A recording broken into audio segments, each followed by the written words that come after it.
Boy, it's a hot one. Hey, cats, what's happening? Tuesday. Another Tuesday gone. As the old, what is it, Leonard Skinner used to say, Tuesday's gone with the wind. Yep. That brings us to hump day. Once we get over the hump, then it's all downhill from there. Yeah, right. Life's never easy. I guess the reason for this little video, I've had some people asking, hey, Itchy, you used to do a lot of motorcycle biker videos. What's up with that? You haven't been doing anything anymore. This is true. I haven't. For one thing, I try to be productive somehow in my videos, and I just kind of ran out of ideas on that. Now, am I still riding? Yeah. Do I still ride like I used to? No. There's a few reasons for that. Now, I'm not going to sit here all night and make up all kinds of excuses why I don't ride anymore. But when I was younger, I did a lot of riding. I rode with a lot of different people, clubs. I was a full-patch member of a club.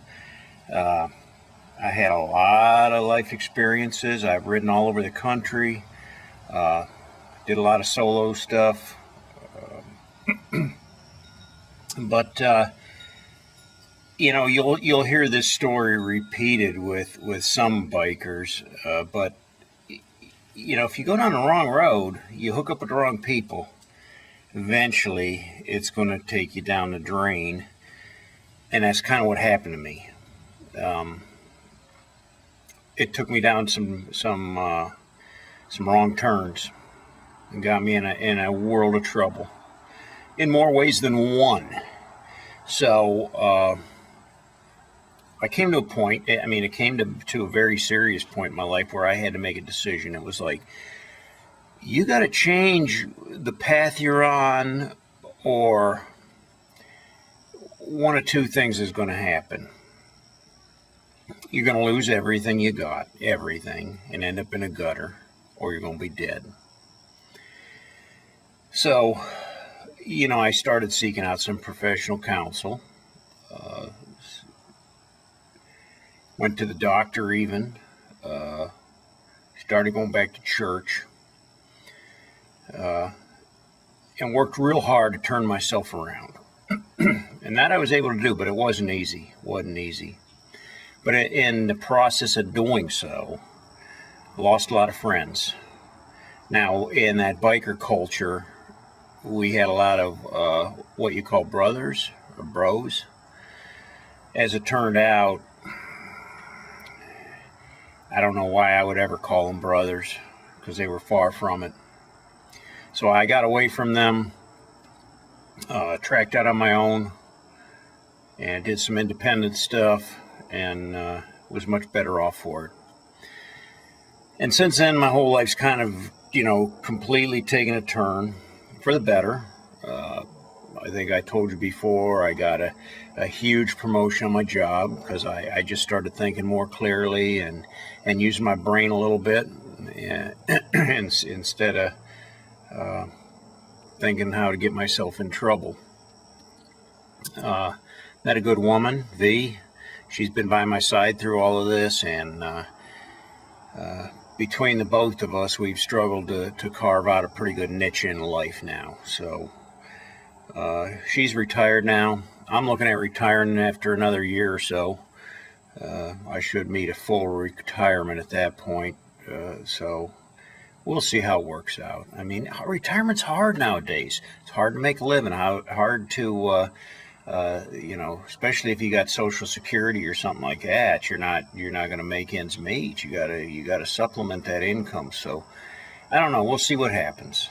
I like to think that I've worked real hard in the last couple years or so to set myself up a little better, and I'm looking forward to that. Now back to the riding.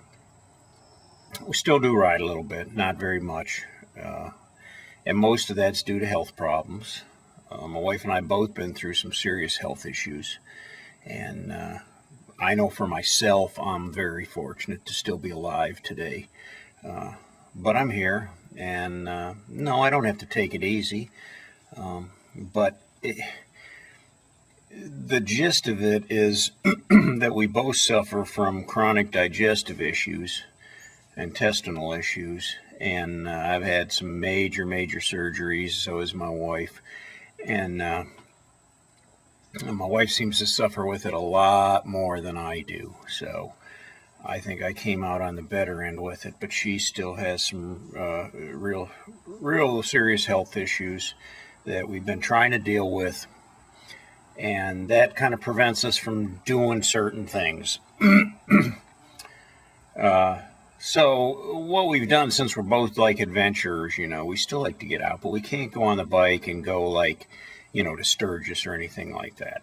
We tried trailering it out there one year. I'm embarrassed to say. I used to always make fun of people who trailered their motorcycles, and then I ended up doing it myself. How embarrassing, how humiliating. But I did, and it turned out to be a disaster. I mean, you end up towing the thing around more than you're going to ride it. If you're going to ride. When you get there and they ask you, "Did you ride?" They used to always ask me that at the bar, when I pulled up to the bar. Parked my motorcycle right in the front of the front door. That was my spot, right there, right by the front door. Walked in the bar, went around shaking hands, and of course there was always that, "Did you ride?" No, I just, wear leathers and everything because I like to look like a biker, but really not. I'm just a fake. I actually drove my Chevy Cavalier. No, but anyway, yeah, if you're going to ride.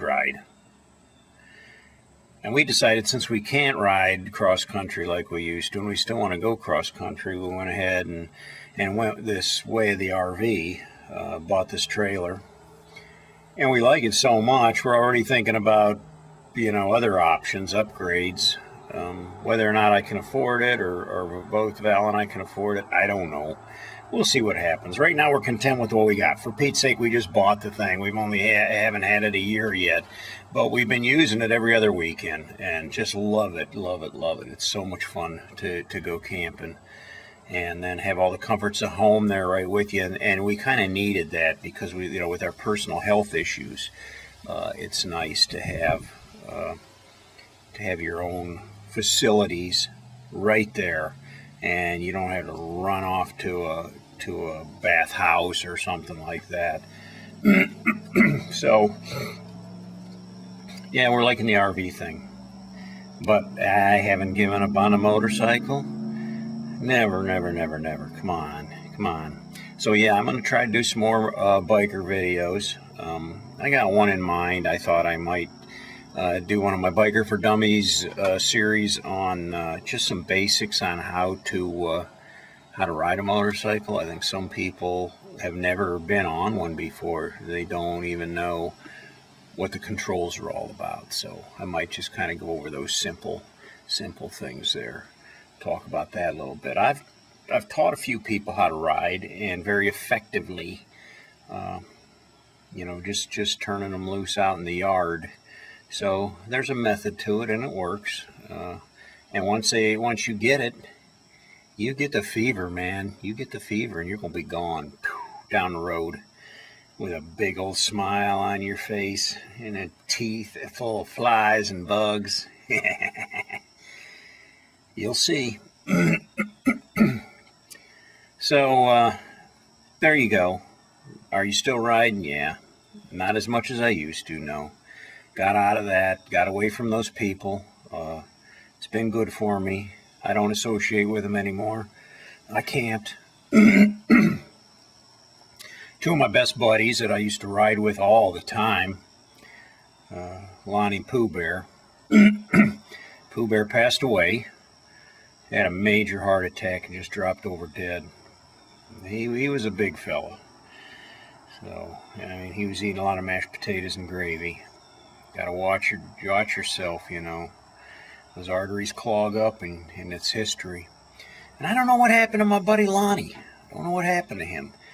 He just turned around, sold his bike, kind of dropped out from society. And to be honest with you, I haven't seen him in like 2 years. He hasn't called. Of course, I haven't tried to contact him either, but I think about him a lot because he and I, we rode a lot together. I could honestly say he was a brother. He was a brother. I could depend on him. I could trust him. But those days are done. No more riding with the crew. No more going out riding with buddies, getting in trouble. No more going to the bars. Done with that too. Now I'll have a beer or something at the campground. I won't lie. But I'm not slogging them down like I used to. I wouldn't say I was ever an alcoholic, but I had a problem with drinking too much alcohol. Let's put it that way. I think I got that one nipped in the bud. So for now, 1 or 2 beers and I'm done, you know.